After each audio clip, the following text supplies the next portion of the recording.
आगे आगे शेख साहब आगे लाया, आगे ले आए, आगे आगे आगे आगे ले आए।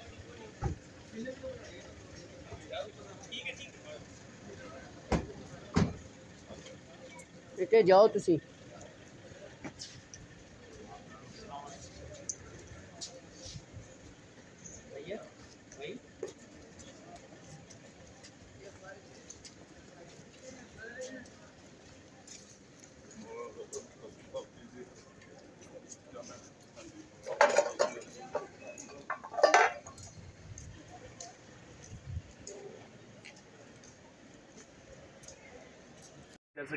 जामिया खालिद बिन वलीद का दौरा किया, यहाँ इम्तिहानी मराकज़ के साथ साथ इसके हॉस्टल का भी जो है जायज़ा लिया। इस वक्त हमारे साथ मौजूद है, हम इनसे जानते हैं सर क्या कहेंगे इस तरह के मदारिस, इस तरह के जो दीनी दरसगाहें हैं वो किस हद तक जो है वो हमारे जो निज़ाम है उसके अंदर कंट्रीब्यूट कर देती है।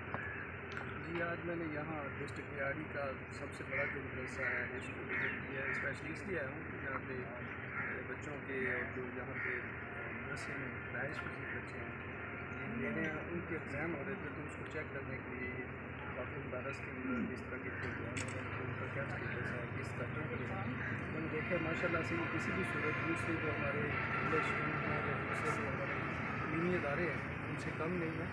और सेटअप मैंने सारा देखा है और देखा कि किस तरह ये इस्लाम की भी और हमारे इस माशरे की जो स्पेशली इस इलाके की जिस तरह ये मदरसा खिदमत कर रहे हैं तो इसी पर बड़ा इंटरेस्ट हुआ है। और इंशाल्लाह इंतज़ामिया की तरफ से इस मदरसे के लिए जो कुछ खिदमात या कुछ कर सकते हैं उसके लिए जी बिल्कुल।